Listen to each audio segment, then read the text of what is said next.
Perfecto, muchísimas gracias.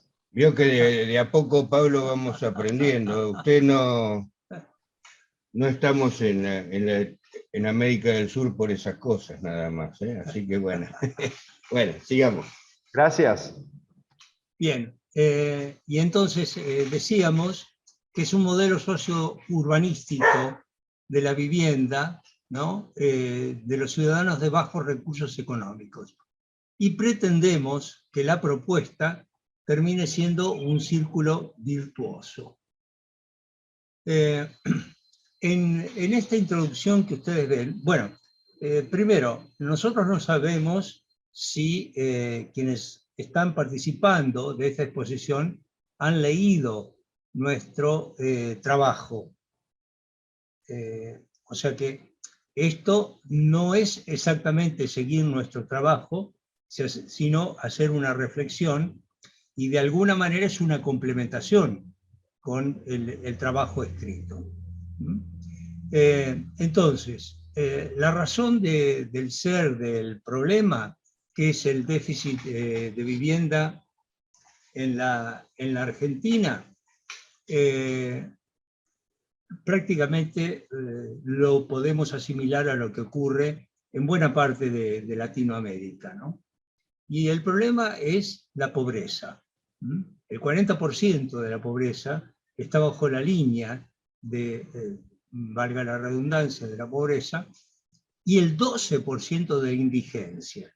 Quiere decir que es mucho más que pobre. Por lo tanto, es muy difícil subsidiar a los altos montos de provisión de vivienda a toda la población carenciada. En los gráficos, que ustedes pueden ver después detenidamente, se ven las tasas de indigencia y pobreza. Lo que estamos haciendo es un poco plantear cuál es la situación para luego al final ir a la propuesta. A ver cómo se pasa esto. Ahí está. Entonces, las consecuencias de este problema es el déficit habitacional, social, es un déficit mucho más que económico. Esta es la primera cuestión que tenemos que dejar absolutamente en claro. Y las imágenes que ustedes ven son algunas de las tantas que ocurren con la ocupación de los terrenos fiscales o la construcción en un barrio ya casi consolidado, pero fuera de toda normativa, y lo mismo en la imagen de la derecha. Decíamos, la pobreza, que no hablamos solo de pobreza económica, ¿no? Esto es multidimensional porque la pobreza significa segregación social, educación insuficiente, fragilidad, bueno, se fue para atrás, se fue para adelante, y también el problema de la drogadicción y de la dificultad al crecimiento social. Este es el combo, para decirlo en palabras más actuales y no tan académicas, de lo que significa pobreza para nosotros.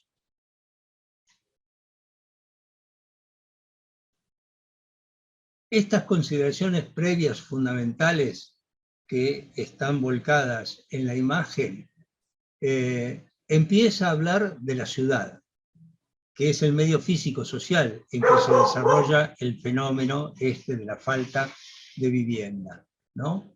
Y ya dijimos que no pueden acceder a la vivienda digna y que es un problema de gobierno y sociedad civil. Es un problema directo de quienes les falta la vivienda, pero quienes tienen que dar la solución son los gobiernos y la sociedad civil. Y el concepto debe ser de ayuda, no de dádiva. Entonces, incorporamos esta cuestión de que todos tienen que estar trabajando para conseguir un mejor resultado. Por eso los esfuerzos tienen que ser compartidos. Ustedes ven ahí en esa imagen, en estos dibujitos, una síntesis de lo que nosotros pensamos, y decimos que todos los sectores sociales, productivos e institucionales deben tener participación. Empezamos a salir de aquello que es el modelo usual de que el gobierno plantea ciertos planes para solucionar la vivienda, para dar vivienda, a veces sin participación de la gente. No sé por qué se corre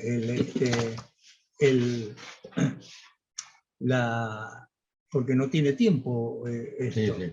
Bueno, en definitiva, entonces, es una cuestión que lo que pretendemos es salir de aquella idea del gobierno benefactor, ¿no? que da la vivienda bajo costo nada más, porque eso no termina de incorporar el problema holísticamente. En lo que aparece abajo, bueno, es algo de lo que nosotros hicimos en el programa de atención a grupos vulnerables. Lo que les comentaba Jorge, básicamente tiene que ver con un replanteo que pareciera que es bastante perogrullesco, pero las formas en que se ha venido atacando el problema en América, a veces, como lo decimos en nuestra propuesta escrita, con pocas diferencias estimamos, porque conociendo lo que nos está pasando a nuestros pueblos, si bien podemos hablar básicamente de lo que pasa en este país, no es demasiado distinto a lo que está pasando en otros países de la América. Decíamos que las soluciones que han pasado hasta ahora por el lado de la construcción de vivienda no han solucionado el problema, y es más, no solamente lo mantienen, sino que lo incrementan. Por eso, como les comentaba Jorge, empezamos a ver que la idea es empezar a mirar la problemática desde otro ángulo, no nada más desde el ámbito del urbanismo o de la economía o de la construcción, sino en forma, como se dijo recién, holística. Nosotros les queríamos comentar que hay un libro de Thomas Friedman que nos resulta muy interesante. Les comento a los que no estén totalmente al tanto. Este es un periodista norteamericano. Y este libro es bien interesante y se llama Gracias por llegar tarde, porque es un libro que él va apuntando mientras espera a entrevistados, que como llegaban tarde le permitieron esa sumatoria de tiempos para poder armar en consecuencia el libro. ¿Qué es lo que relata Friedman?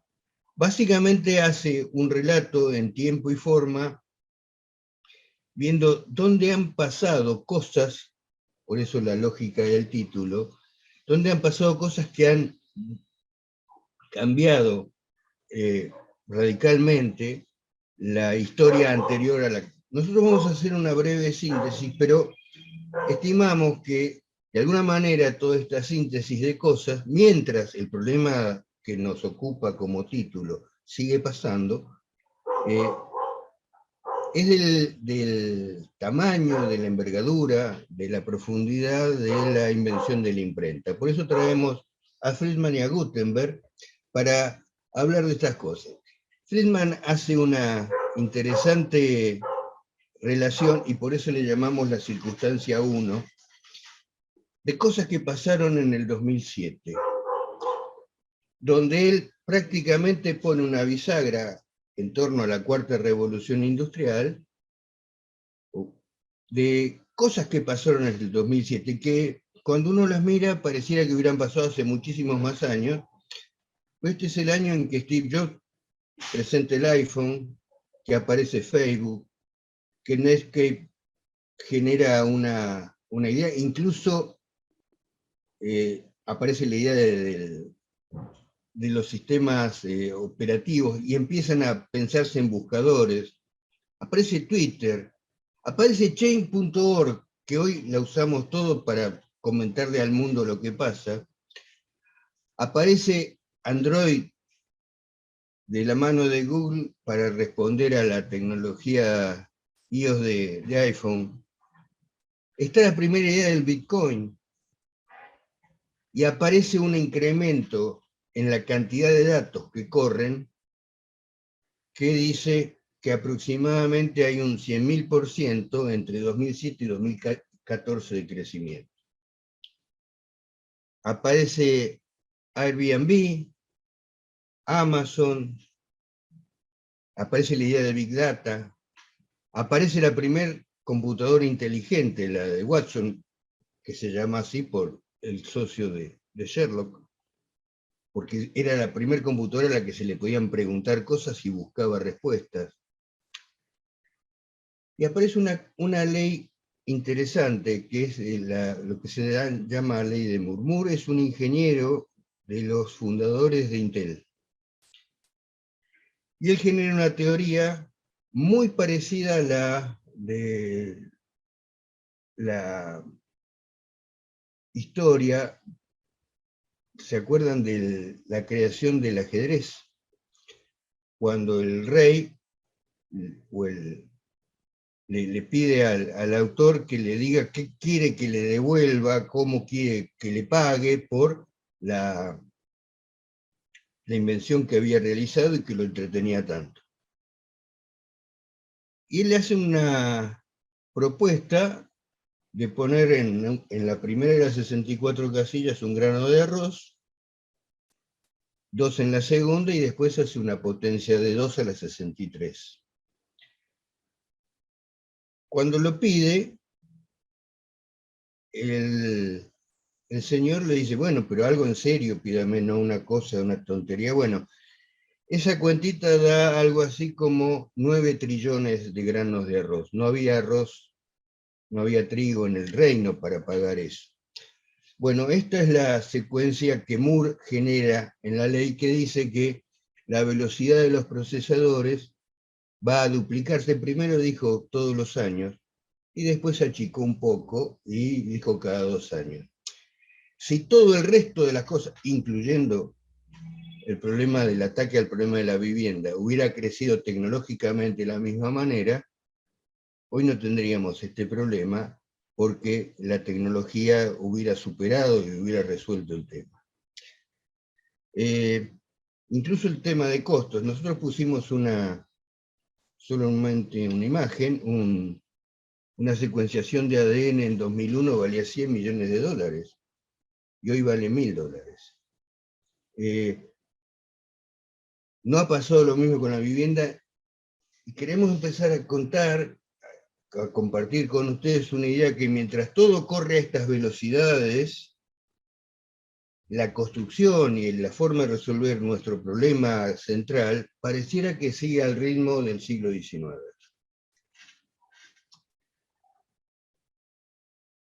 Relacionado con esto aparece un tema que es sumamente interesante y que tiene que ver con el futuro del trabajo y el lugar donde vivo. Nosotros estimamos que una de las primeras ideas revolucionarias de la sociedad, esto es la creación de la agricultura, que es la que da origen a la posibilidad de armar ciudades, resolvía este problema. Nadie podía pensarse que vivía en un lugar distinto de donde trabajaba. Progresivamente entramos a tener una idea donde yo empiezo a tener que vivir donde puedo. Esto que ustedes están viendo en la imagen es una fotografía de autoría de Jorge, que es viviendo en Cali sobre un basural. Yo ya no vivo donde quiero, sino donde puedo.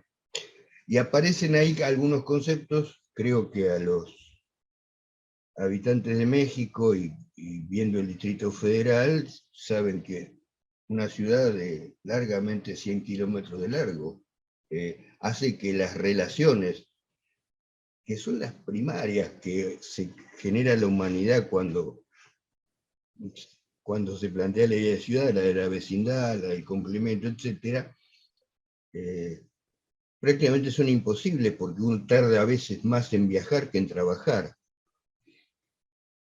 Entonces la idea es, donde vivo, vivo donde puedo, donde quiero, y relacionado con algo que les contaba Jorge, pareciera que el problema de la vivienda se centra en aquel que no la tiene.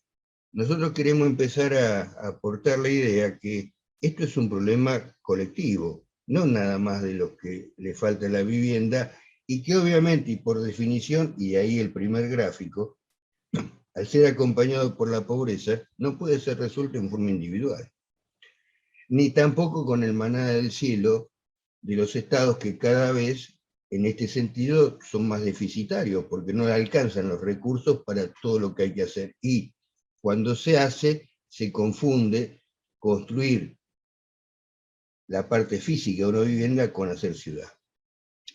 Por eso, las historias que vienen acompañando con la humanidad tienen que ver con esta idea de que es una revolución, y básicamente podríamos definirlo como una cosa que sucede a la humanidad, a un pueblo, a un sector social, a partir del cual la vida es diferente.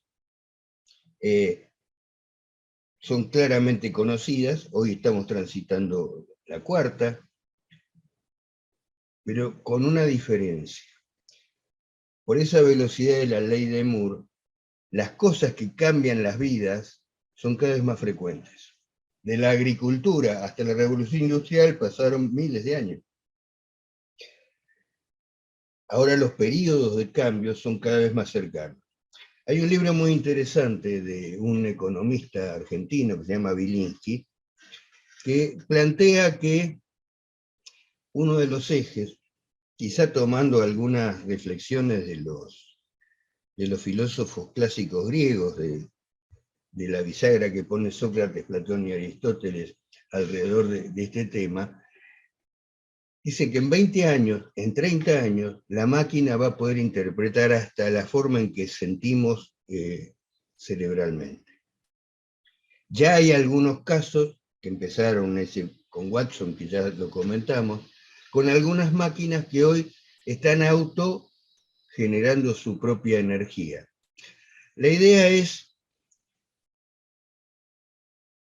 tomando a los griegos, si el episteme, es decir, el saber sobre algo, podía ser como hasta antes de Sócrates, o como hicieron los filósofos a partir de ellos, incorporando las emociones. Nosotros creemos que uno de los ejes es este, porque no estamos durando hasta la muerte, sino la idea es que un tema que bromeábamos con Jorge Lombardi, que empieza a aparecer casi como un discurso de pastor evangelista, ¿no? Esta cuestión, pero en realidad empiezan a aparecer algunas cosas donde vivir no es nada más que durar. Por aquello de la pobreza y la indigencia, cada vez los sectores sociales que confunden vivir con poder comer a la mañana o a la tarde, cada vez es más frecuente. Argentina en este momento, ustedes leerán los diarios, está pasando por un momento bien grave en este aspecto, con una superación y mayoración de precios muy grande, que obviamente perjudican al que menos tiene.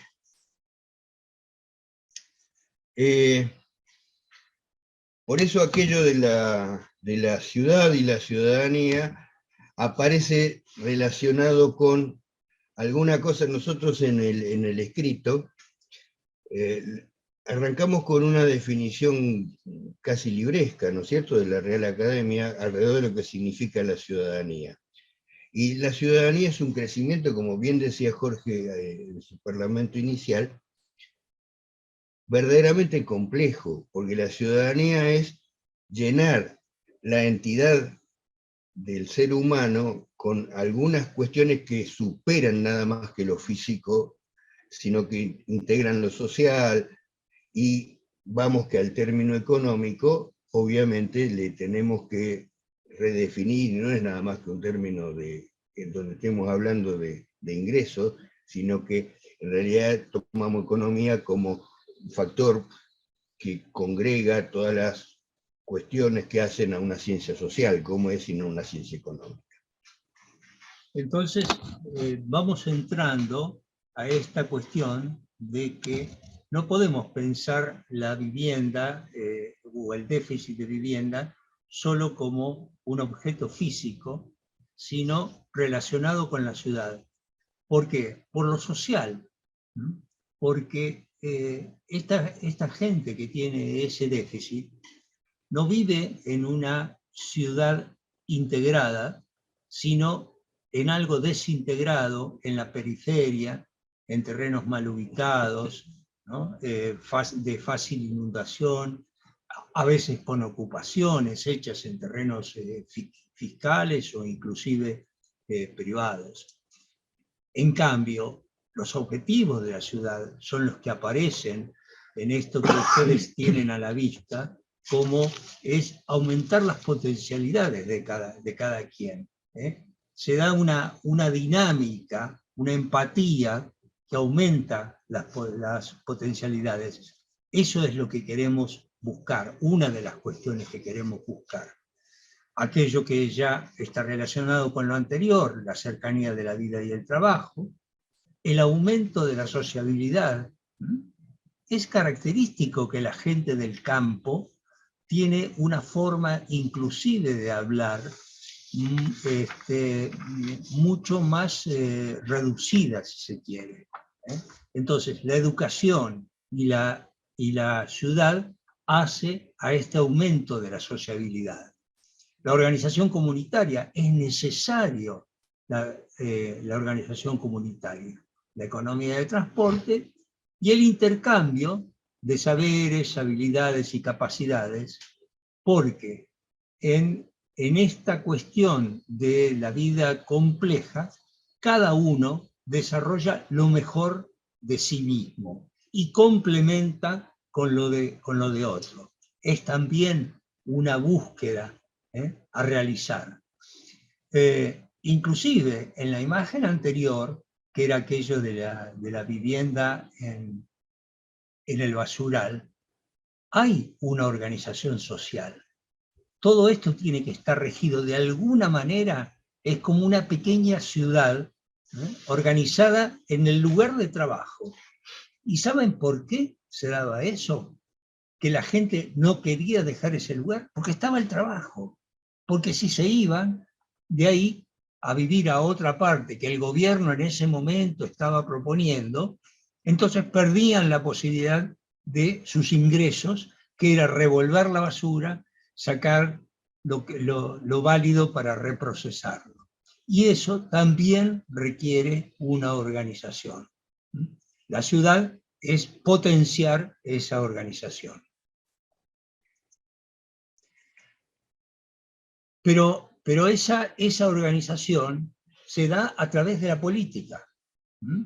Porque para compatibilizar, como dice el texto, se necesitan reglas, ¿no? Para administrar, para regular los bienes, los intereses, los derechos y las obligaciones.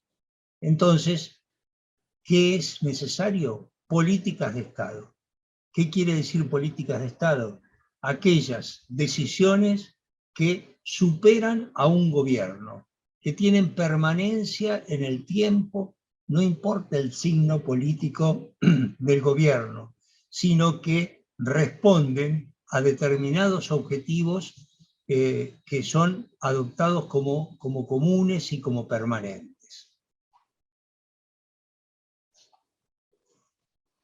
Y acá vamos nuevamente a lo que queremos incorporar: las circunstancias, el momento, la situación. Pero si Gustavo habló de la circunstancia del pasado, ahora nos ubicamos en la circunstancia del presente pensando hacia el futuro. Porque ustedes, futuros diplomados, y aquellos que están haciendo la carrera de arquitectura o inclusive los jóvenes arquitectos, se están preparando para el futuro. Y esto es lo que los docentes tenemos que tener como preocupación. Ayudarlos a poder pensar qué va a ocurrir en el futuro y cómo nos vamos a capacitar de la mejor manera.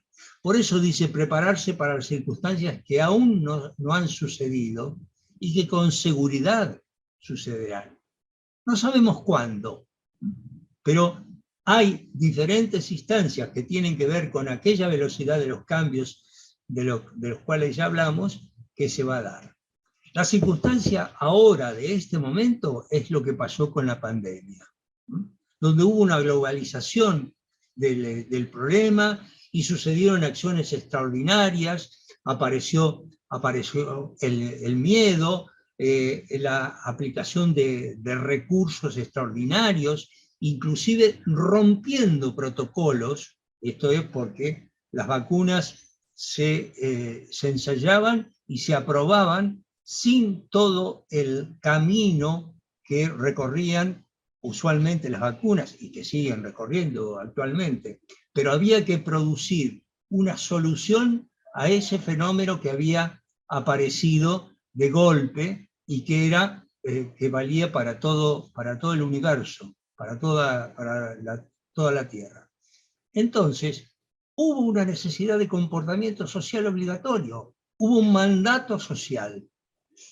La solución al problema de la vivienda también tiene que ver con un mandato social según nuestra propuesta. Y la conclusión es que, dominado el virus, la humanidad aprendió a vivir el presente y el futuro con cambios en sus comportamientos. Propongamos cambios en los comportamientos. La arquitectura, la ciudad, la ciudadanía no pueden quedar exentos de esos cambios. Si la peste negra viajó a pie,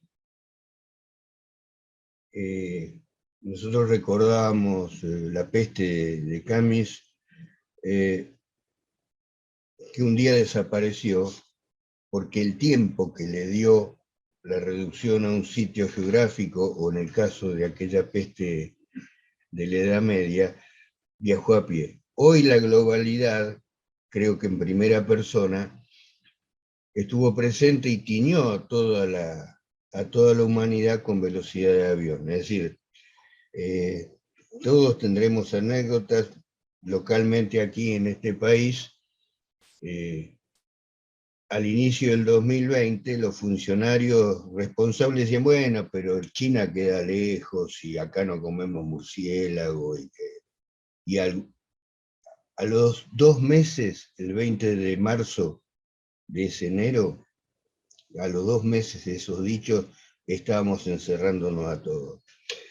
Y en ese punto, nosotros tomamos alguna cosa que ustedes encontrarán en el escrito. El hashtag que se usó acá en Argentina fue @quédate en casa. Y la metodología de combate al virus básicamente era la higiene, y la pregunta que se hacía la gente, ¿se acuerdan la primera diapositiva? El 50% de esa gente pobre que vive en cualquier lado o como puede y donde puede, ¿en qué casa me quedo? ¿Con qué agua me lavo las manos? Nosotros ponemos una pequeña reflexión, no del todo optimista en el escrito, porque muchas veces escuchamos, bueno, a partir de ahora el mundo será distinto. Yo creo que nos olvidemos bastante rápido de estas cuestiones y casi estamos volviendo a hacer las mismas cosas que estamos habituados a hacer, y en torno a, con las diferencias que tendremos obviamente técnicas y de formación, en general la arquitectura está atendiendo a los espacios físicos funcionales y no a atender a lo que le está pasando a la gente, ni ver en términos sistémicos cómo relacionar todos los elementos. Por eso nosotros empezamos a hablar de algunas preguntas que nos hacemos de hace muchos años. Estábamos reflexionando hace un rato con Jorge que encontramos algunos rastros nuestros de haber abordado estos temas en 1982. Es decir, que se van a cumplir 40 años, o se cumplieron, ya casi uno se olvida. Pero alrededor de estas ideas lo que queremos transmitir y compartir es que a respuestas concretas nosotros preferimos respuestas conductoras. A preguntas concretas nosotros pretendemos tener preguntas conductoras. Por aquello que también venimos viendo, que la cosa va cambiando con tal velocidad que lo que tendremos que ver es cómo nos vamos a plantar para responder a esas preguntas que surgirán con que como bien decía Lombardi, no sabemos cuándo, pero que sí sabemos serán cada vez más rápido, más frecuentes. Una pregunta conductora que nos hacemos es si es posible transformar la crisis del déficit de vivienda en una oportunidad. Ustedes sabrán, como nosotros, trabajar un gráfico de FODA, cómo transformar una debilidad en una posible fortaleza a partir de una oportunidad que nos da. De alguna manera el holograma chino de la crisis, y de crisis también, de peligro y oportunidad, es bien conocido por todos. Pero dice, ¿cómo transformar la oportunidad atendiendo los principios de sustentabilidad social, tecnológica y económica? Si no tenemos este triángulo en cuyos vértices están estas tres cuestiones, no estaremos atendiendo bien la cosa. La respuesta conductora es, si la respuesta es sí, si contestamos que no, cerramos acá y vamos a ocuparnos de otra cosa, pero si la respuesta es sí, es necesario que se planifiquen procesos. Proceso es lo contrario a suceso. Un proceso es una secuencia de procesos a partir de lo que nosotros planteamos que es una plataforma que los contenga.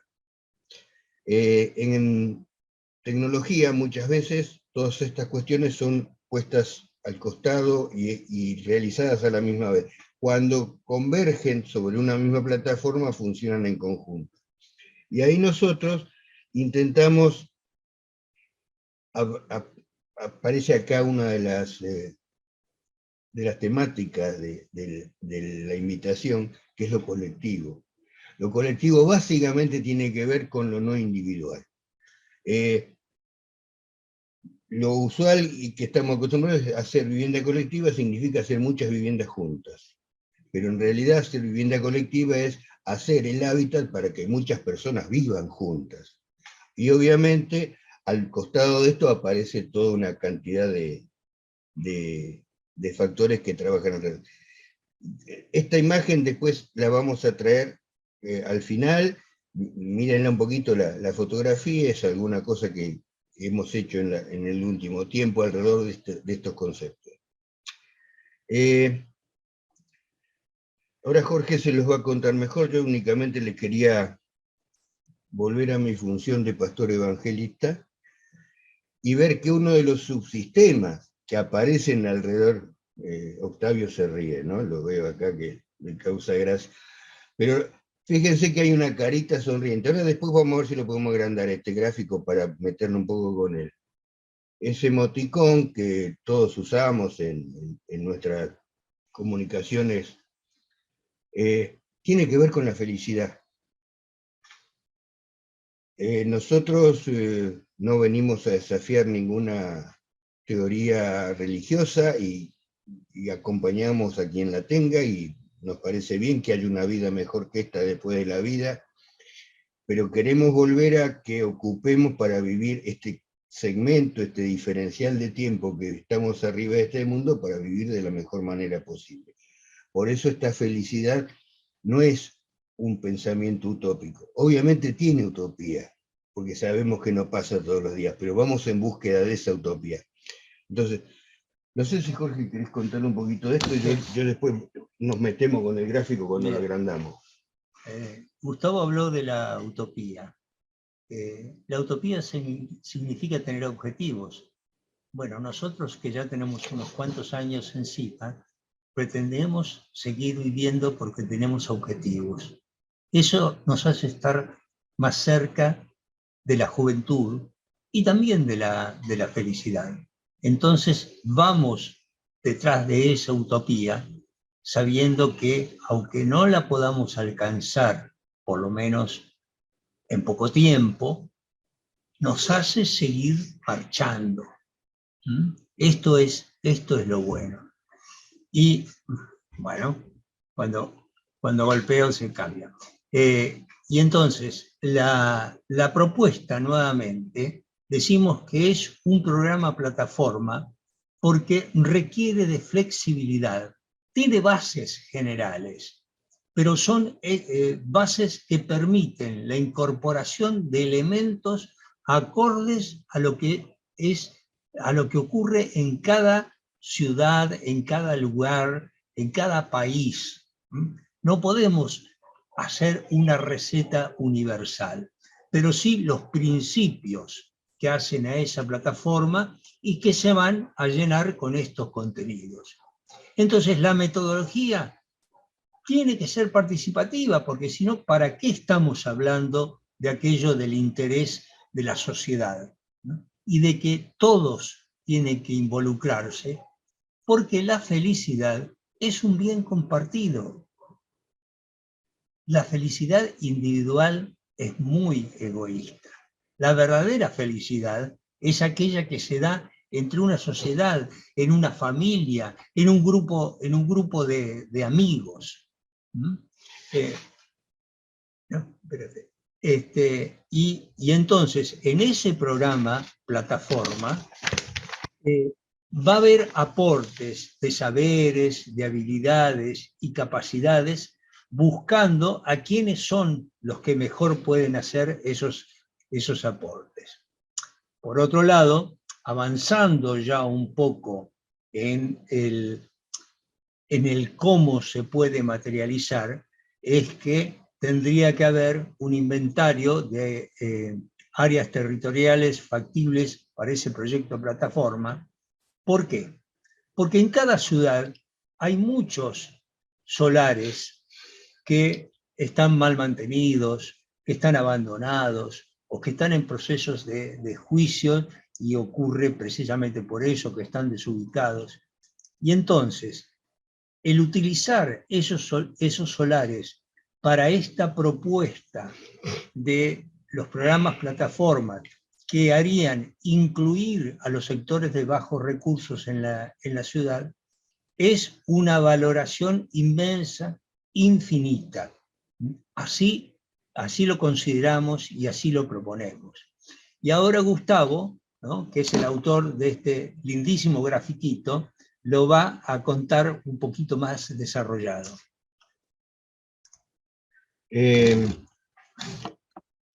Esto básicamente es un gráfico sistémico, que si uno lo tomara como un gráfico de conjunto, vería que cada uno de estos subsistemas, que son n cantidad, como vemos acá, aparecen intrínsecamente separados. Cada subsistema es un sistema en sí mismo, pero además hay intersecciones entre los sistemas. Si estos fueran círculos de colores, habría colores propios y colores que terminan teniendo el color que le brindan las intersecciones, de 2, de 3, de n. Pero además, si lo queremos tener un poquito más gráficamente comprendido, no son círculos, son esferas, más grandes, más chicas, que se intermedian. Entonces, las intersecciones son espaciales. Por eso, los saberes, y vuelvo a los socráticos, se combinan con lo emocional, lo emotivo. Saberes no es nada más que saber construir. Por eso, ser arquitecto para resolver estas cosas es empezar a volver a decir: solo sé que no sé nada, y que necesito reunirme con un montón de otras disciplinas y empezar a ver cómo las combino y cómo me pongo en línea para tratar de entender cómo es este problema complejo. Por eso nosotros hablamos de esta visión holística, y sabiendo que, como decía Jorge al principio, que solidaridad es distinto que dádiva, que además esto tiene tiempos, y sobre todo, que tomando al gran Groucho Marx, tenemos que ser conscientes que tenemos que cambiar las ruedas al tren mientras está andando. No tenemos la posibilidad, como en el planeamiento clásico, de generar un programa, pensarlo, editarlo, y después, cuando llegamos ya es tarde. Cuando llegamos ya es tarde. Entonces, la principal transmisión que queremos dejar es que debemos, ayudados por toda esa tecnología que se duplica en cantidad, en velocidad, en conocimiento, hoy los smartphones que todos tenemos, que no son los más adelantados seguramente como los que tienen ustedes en sus vecinos de un poquito más al norte, en México, tienen la potencia de lo que tenía una IBM 360 en los años 70, que ocupaba una habitación o dos, y hoy lo llevamos en el bolsillo del pantalón. Todo ese cambio pareciera, como junto con los sistemas de información geográfica y todas las cosas que hoy tenemos, que tenemos que adaptarlo a esta cosa que está pasando. Yo, con Jorge lo hablamos siempre, no estamos canosos o pelados porque sí, estamos cansados de llegar tarde, y lo tomo de nuevo a Friedman. Aprovechemos todo lo que llegamos tarde para esta reflexión. ¿Cuántos subsistemas hay? Los que querramos. Hay una N cantidad de subsistemas que giran alrededor del plato de la plataforma, pero que tenemos que empezar también por contárselo a los políticos. Nosotros decimos algo en el escrito, donde la vivienda en general, en muchos de nuestros pueblos, deja de ser un problema relacionado con esto que estamos hablando, de la gente esta que tenemos acá, de la familia, para ser una herramienta política de seducción para obtener votos y obtener poder y entrar en un círculo que deja de ser virtuoso para ser un círculo que yo diría que es penoso porque nos está llevando a esta realidad que tenemos ahora. Entonces, esta idea de la metodología participativa tiene que ver con dos conceptos básicos. El primero es que la gente vuelva a creer. La gente no cree que haya algo que va a cambiar la vida. Entonces, creemos que la idea primaria es generar una empatía que permita que la gente vuelva a creer. En general los arquitectos no nos formamos para eso, por eso tenemos que convenir con especialistas en esto. Acá traemos a uno de ellos, que es Poyese, que básicamente habla de metodología de la planificación participativa. El primer concepto es que la gente tenga confianza en contarte qué es lo que piensa. Y el segundo concepto, que es terriblemente complejo, es romper el tema de la individualidad.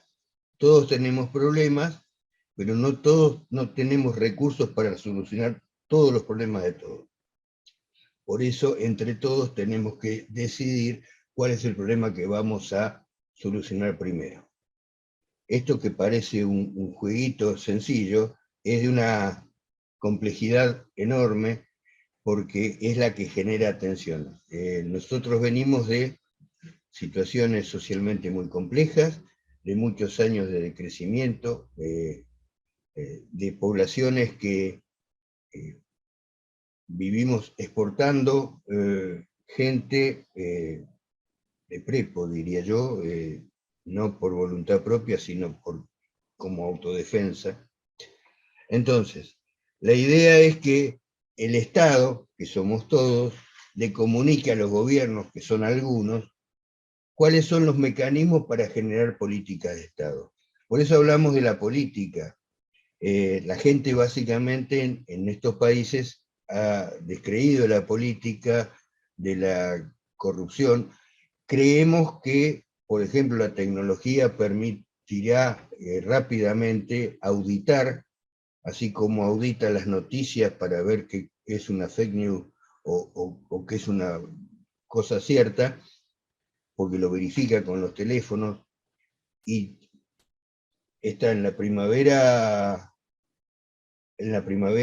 árabe, o en alguna de las cuestiones que todos los vemos todos los días. Es decir, que la posibilidad de la red, nosotros siempre decimos, una de las palabras que creemos más frecuentada en nuestros pueblos es la palabra net, que es red, ¿no? Y la red básicamente, como cuando una pelota de fútbol golpea la red, se mueve hasta el otro extremo de la red del arco.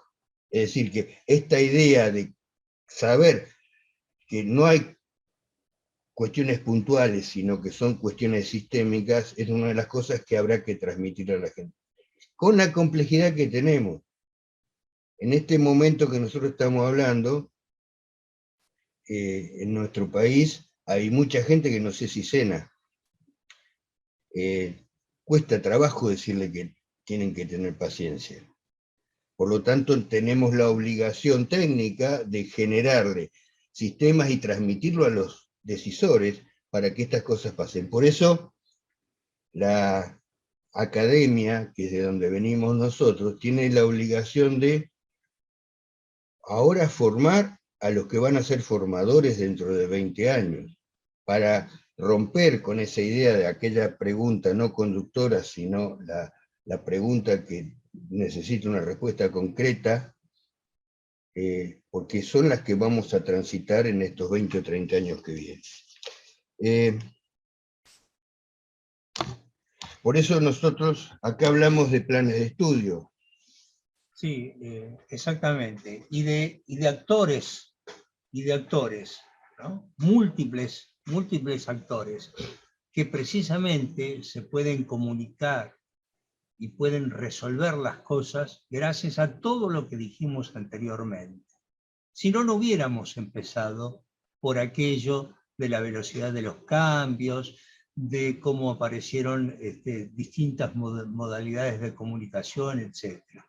Esto que estamos proponiendo posiblemente hubiera sido imposible hace 100 años o 60 años. No ahora. Ahora se da el coworking y hay gente trabajando en la Argentina para proyectos en Estados Unidos o en Europa, etc.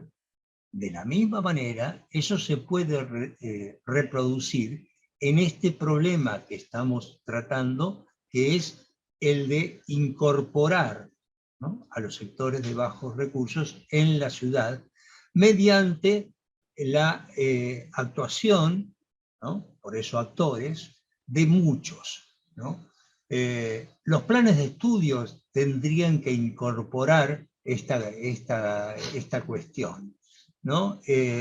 Los arquitectos, imagínense los famosos arquitectos trabajando en concursos precisamente para esta cuestión solidaria, no para hacer los edificios emblemáticos que representan a una ciudad solamente, sino sabiendo esto que hablábamos antes, aplicando lo que hablábamos antes, su saber, ¿no?, su especificidad en una cuestión que es para el bienestar social. Para eso los investigadores tendrán o habrán tenido y tendrán, o sea, en el pasado, en el presente y en el futuro, que profundizar en cosas que sirvan de base para los distintos trabajos que se hagan a las distintas propuestas. Como decíamos, los técnicos docentes que deberían hacer una tarea que no se hace actualmente, que es la del pre, durante y post obra. ¿Qué quiere decir esto? No sirve, como es actualmente, entregarle una vivienda a cada familia y dejarlos allí abandonados. Lo que estamos hablando de ciudadanía de antes, de relación, es algo que se construye día a día. Si nosotros reunimos a gentes que tienen distintas culturas, distintos saberes, distintos orígenes, puede que la cosa funcione bien o puede que la cosa funcione muy mal. Entonces, lo que proponemos es que la participación sea en toda la etapa de planeamiento, de proyecto, de ejecución de lo material y luego de postocupación. Y para eso tienen que entonces intervenir las ciencias más blandas. Los arquitectos allí tendríamos un rol mucho más pequeño, y aparecen las otras disciplinas. Cada vez que pensemos el problema, si lo pensamos con profundidad, vamos a ver que necesitamos este actor, aquel otro, para esa integración de saberes que estamos hablando. Gustavo hablaba de que van a aparecer tensiones. Claro que van a aparecer tensiones. Y ese es el desafío, de solucionar esas tensiones. Para eso es que nos decimos inteligentes, para realmente llegar a solucionar esas tensiones. Entonces, por supuesto que el sector privado tiene su participación acá, todo el mundo. Aquello que decíamos, la felicidad es un bien compartido. No podemos pensar ahora solamente como se hace o como hacen aquellos que resuelven el problema en un barrio privado. El barrio privado es la antítesis de esto que estamos diciendo, porque es la reunión de gente que tiene por lo menos un cierto bienestar económico parecido y hasta cierta razón cultural quizá. Es la antítesis de esto que estamos planteando. La ciudad que nosotros pensamos es una ciudad heterogénea, con integración de distintos rangos sociales, económicos, etc. Esta es la ciudad que estamos planteando y por eso decimos integración de los sectores de bajos recursos económicos en la ciudad y no en la periferia, no donde no tienen transporte, donde no tienen redes de energía o de gas, de infraestructura en general, y que, ya lo dijimos, les requiere más tiempo el transporte desde su vivienda hasta el trabajo que lo que les lleva el trabajar en sí. Es la integración en la ciudad lo que estamos buscando, lo que creemos que es verdaderamente la solución del problema, o el planteo que tenemos que hacer de solución. Como para ir dando lugar a terminando la y vemos sí. si hay preguntas o si no, con todo gusto, como decíamos al inicio, nos podemos comunicar epistolarmente en forma electrónica. Esto que está pasando en el borde de la frontera mexicana con Estados Unidos, esa idea de generar muros, de generar separación, es un poco la antítesis de lo que Jorge decía.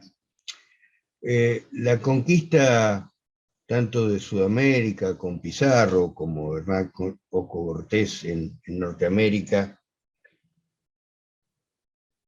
crearon una institución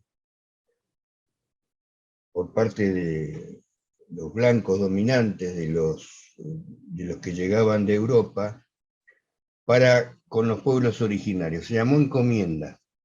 La encomienda funcionaba así.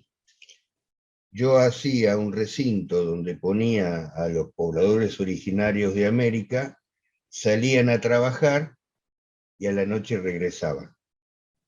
500 y pico de años después, hoy hacen los blancos eso. Salen del barrio cerrado, van a trabajar y a la noche se encierran.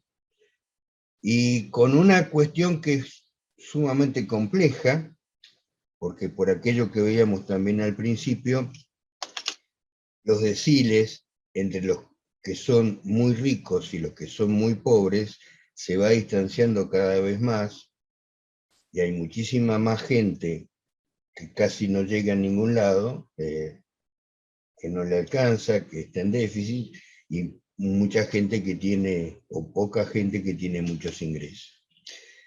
Este tema de la separación más tarde o más temprano genera encontronazos, porque como pasa en Río de Janeiro, y se vio bien en la ECO del 92, la favela baja a trabajar y vuelve a la noche a su lugar, es decir, que se produce un intercambio, y lo mismo pasa con los trabajadores que van a hacer las casas de los barrios cerrados y a la tarde vuelven a salir de los alambres. Pero habrá cosas que en este futuro tan cambiante no va a poder ser muy duradero, porque la tecnología de alguna manera ha posibilitado que esto sea así, porque hay teléfonos en todos lados y se aparecen redes, etc. Por último, nosotros queremos hacer un brevísimo paneo por algunas de las cosas que hemos trabajado, algunos ejemplos de pensadores, colegas que han trabajado el tema, para ver por dónde puede hacer. Hay alguna cosa que les vamos a contar y que tiene que ver con, ¿se acuerdan esa foto que yo les pedí que guardaran en la memoria hace un rato?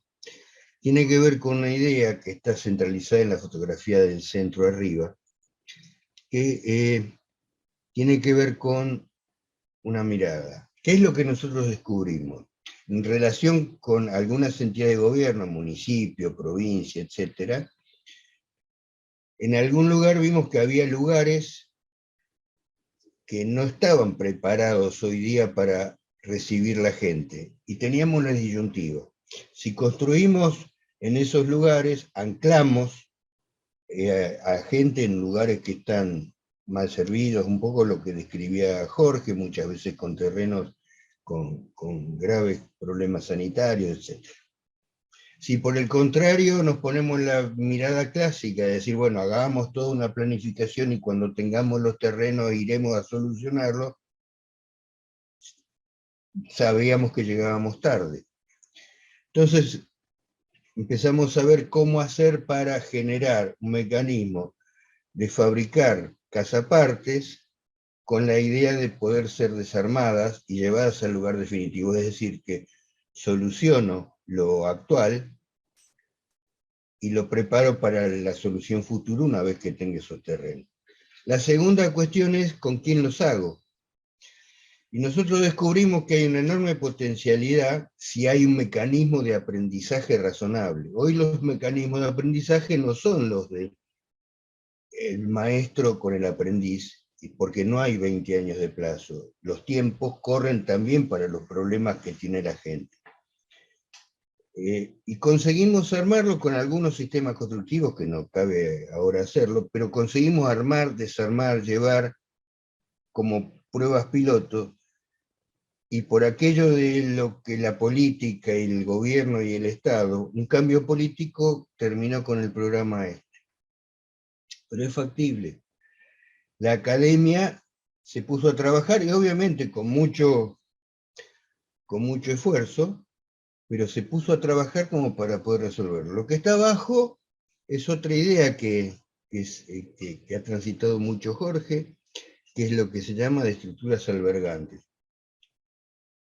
Artesanalmente, como pudimos, demostramos que en un relevamiento breve, incluso por aquello que describe Tu aldea y describirás el mundo, hecho en nuestra ciudad de La Plata, detectamos un montón de espacios que eran factibles de generar estructuras para después albergarlo, un poco como aquellas cajas de Le Corbusier que introducían el mecanismo o el mecanismo de un panal de abeja, etc.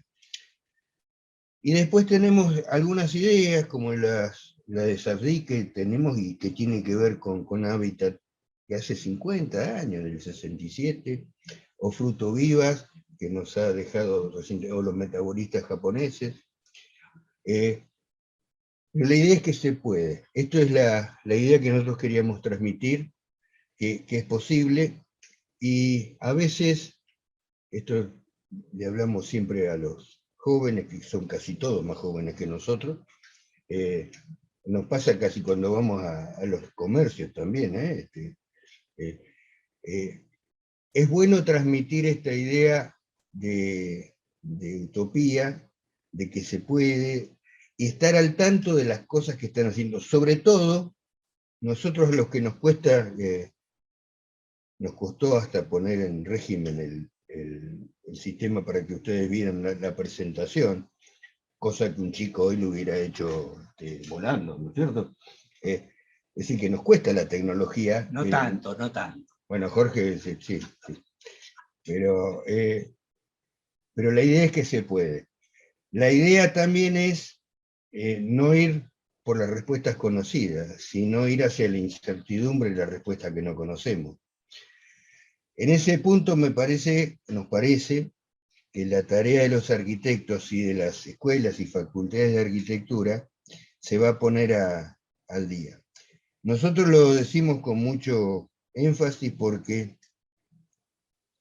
pertenecemos a la universidad que ha sido pionera en América del Sur, en mirar no hacia el conocimiento de Europa, sino mirar hacia la América morena, hacia la América precolombina, hacia los saberes. Nosotros tenemos algún compañero en Ecuador que más de una vez, cuando habla de los conocimientos de los pueblos originarios y de nuestros ancestros americanos, describen una cosa que a nosotros nos resulta muy interesante. Cuando marcan un mapa, no lo marcan como usualmente hacemos nosotros mirándolo del espacio, sino lo hacen con la espalda en la tierra, mirándolo hacia arriba. Por eso lo que para la mirada occidental es la izquierda, acá es la derecha, y lo que es arriba, acá es abajo. Jorge, no sé si cerramos, sí. Y quedamos a disposición. Bueno, a ver, esto no lo habíamos hablado con Gustavo, pero me parece necesario introducirlo ahora. ¿Por qué nos creemos con derecho a hacer esta propuesta a los jóvenes, sobre todo? Porque nosotros hemos intentado parte de esto a través de nuestra actividad en la academia. La imagen del centro es un trabajo que hizo Gustavo muy importante con reclusos, con presidiarios, enseñándoles un oficio para que cuando salieron de la cárcel realmente pudieran encontrar cómo ganar su sustento y no volver al delito. A través de la extensión universitaria hemos hecho cosas que nos dieron gran satisfacción, trabajando precisamente con jóvenes que tenían cierta adicción y a los que les enseñamos el oficio de la construcción, trabajando teórica y prácticamente, o en el campo santiagueño con una cooperativa de apicultores que les cambió la vida a los jóvenes estudiantes que participaron de esa experiencia. Entonces, si podría seguirles contando, pero con esto suficiente. Si nosotros, esto que estuvimos planteando, lo incorporamos como conceptos básicos, vamos a poder salir a proponerle a los políticos, a todos aquellos que tengan alguna capacidad de decisión sobre qué rumbo tomar. La academia tiene que dejar de ser nada más que la incorporación de conocimiento y expandirse, salir a proponer cosas para la sociedad. Entonces, este es el mensaje que nosotros fundamentalmente queremos, y les proponemos a ustedes ahora que nos hagan todas las preguntas que quieran, que hagan todas las objeciones que quieran, que se comuniquen con nosotros en lo que va a quedar a continuación, o que ya lo podemos pasar, que se comuniquen a este teléfono o a esta dirección de correo electrónico para seguir en contacto con ustedes. Que esto no termine acá, sino que sea el comienzo, de alguna manera, este círculo virtuoso que estábamos proponiendo al principio. Y ahora se nos fue, la imagen se terminó. Bueno, lo dejamos de dar, lo dejamos de que paren de sufrir, también usando algún término de los programas de la noche con los pastores estos que aparecen usualmente. Les agradecemos mucho la atención y, como le decía Jorge, quedamos a disposición. Muchas gracias. Pero adelante con la participación de ustedes, si quieren. Bueno, antes que nada, de abrir a las preguntas de los estudiantes, sí me gustaría mucho, profesores, agradecerle muchísimo la participación. La verdad, he gozado muchísimo con vuestra plática. La verdad son de este tipo de plática que de una cierta forma nos motivan más, ¿no? Para seguir, para encontrar nuevas soluciones, ¿no? Y vivir como dentro de esta... de vivir buscando esta felicidad, ¿no? Y de forma colectiva, de una cierta forma, ¿no? Como ustedes bien decían. Y además, digo, lo voy poniendo así un poco irónico, pero no quiero ser tan irónico, lo digo de una forma como muy seria. Ustedes a lo largo de las conferencias, a lo largo de la plática, dijeron muchas veces pues que pues que ya digamos no son tan jóvenes, ¿no? Pero al final dijeron también una frase que aquí yo apunté, que es: pretendemos seguir viviendo porque tenemos objetivo y esto nos hace sentir muy jóvenes. Respecto a los objetivos que se ponen, ustedes se deberían de sentir muy, muy, muy jóvenes, ¿no? Porque la verdad es que al final, ¿no? Nos han pasado como mucha energía para volver, ¿no? a reafirmar, ¿no? Este compromiso que deberíamos de tener con la sociedad. Creo que un punto muy, muy importante que ustedes han tocado, y de hecho, o casualmente, de una cierta forma, no tan casualmente, esta conferencia fue hoy, porque hoy hablamos de una cierta forma aquí en el diplomado, en la parte teórica, sobre esta visión, ¿no? de los barrios marginales, ¿no? De una cierta forma de esos tipos de barrios, ¿no? Y de sociedades que se generan o que generan esos tejidos, como por ejemplo lo que ustedes enseñaron en Cali, ¿no? Con ese tema del no vivo donde quiero, vivo donde puedo, ¿no? Y entonces todo el tema de la marginalidad, ¿no? Y creo que pues que ha sido y que es, ¿no? Digamos, un tema muy importante y central. Uno, reafirmar el mandato que tenemos como arquitectos, que es un mandato social, ¿sí? Es decir, al final, pues entender que somos unos intelectuales y tenemos que tener esta postura como intelectual sobre, digamos, la sociedad, y por lo tanto elaborar como esas herramientas y esta postura que de una cierta forma puede ser un instrumento para generar unos cambios, ¿no? Y creo que de una cierta forma ha sido muy interesante en la primera parte cuando ustedes hicieron como la comparación, ¿no? Usando de una cierta forma el lema gracias por llegar tarde, ¿no? Porque al final, es decir, con todo el tema del COVID que nos ha afectado de forma global, o sea, ha sido un fenómeno que de forma global nos ha afectado a todos los países, hemos conseguido, en el bien y en el mal, pues encontrar como una solución, incluso de una cierta forma, como ustedes comentaban, saltando unos protocolos. Es decir, a ver, hay que encontrar una solución, ya no hay tiempo, ya no podemos llegar tarde, porque cada vez que llegamos tarde, pues esto nos va a costar siempre más, ¿no? Y creo que ha sido muy interesante y que es muy interesante esta reflexión del cómo estamos llegando de cómo estamos llegando tarde de forma reiterada con el tema de la vivienda y del derecho de la vivienda y del derecho, o digamos, que deberíamos de tener, ¿no?, a la ciudad, ¿no? Por lo tanto, creo que todos estos temas, digamos, que ustedes han tratado, se deberían de tratar más. Y se deberían de tratar mucho más dentro de las universidades. Dentro de las universidades, por ejemplo, en las facultades de arquitectura, por lo menos en las que yo pude visitar, no se habla tanto de estas cosas, ¿no? El objetivo es generar un arquitecto, pues, que sepa dibujar, que sepa distribuir un programa, unas funciones, etcétera.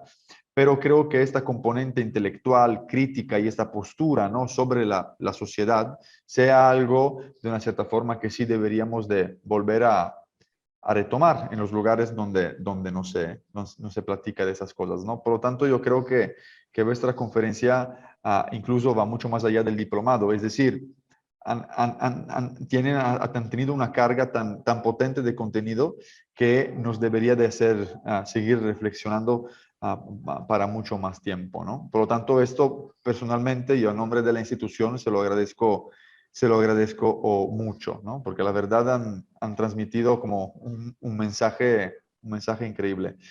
Yo dejaría aquí las preguntas abiertas. No sé si alguien quiera preguntar, tanto los que están aquí de forma presencial como los que están conectados en red.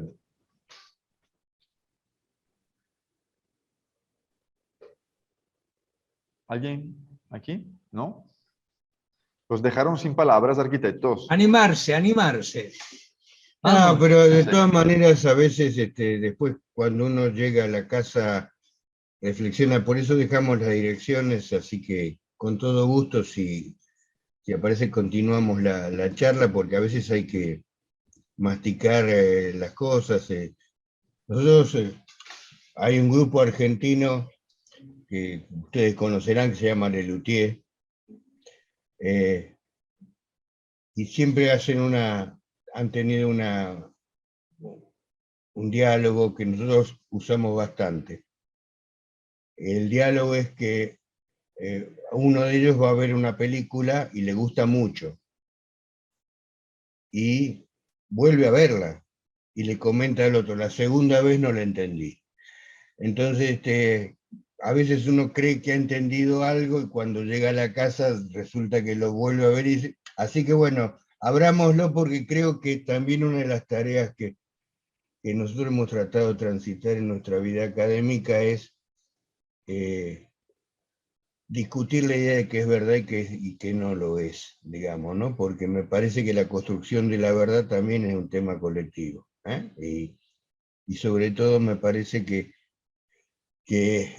los liderazgos democráticos, que es lo que nosotros pretendemos que pase y que de alguna manera también es una tarea de los graduados universitarios, que somos una parte chica de la población, también tienen la obligación de liderar, pero democráticamente, los procesos para convertirse de alguna manera en referencias como para guiar, pero como son las guías, no ir demasiado adelante de los demás para que no saber dónde vienen, sino acompañando, ¿no? Un poco con la idea del pedagogo romano, ¿no? Que acompañaba al patricio para ver cómo iba creciendo. Y de eso se trata esto, ¿no? De alimentarse. Dijimos al principio que esta exposición no era exactamente seguir el escrito. Pregunto yo, ¿el escrito está al alcance de los diplomados en este momento o solo cuando se publique en el libro? Octavio.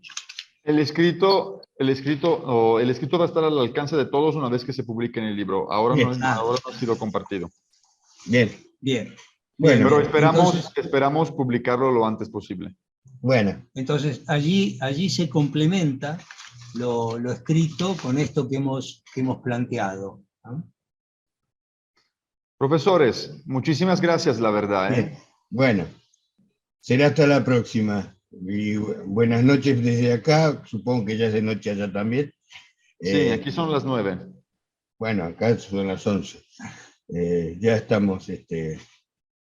Para tener esta energía y hablar de estos temas tan complejos y lindos a esta hora, son muy jóvenes, profesores. Ah, sí, sí. Bueno, gracias por el piropo. Gracias. Hasta luego. Que estén muy Muchas bien. gracias. Hasta luego. Buenas noches. Hasta luego, buenas noches. Hasta luego.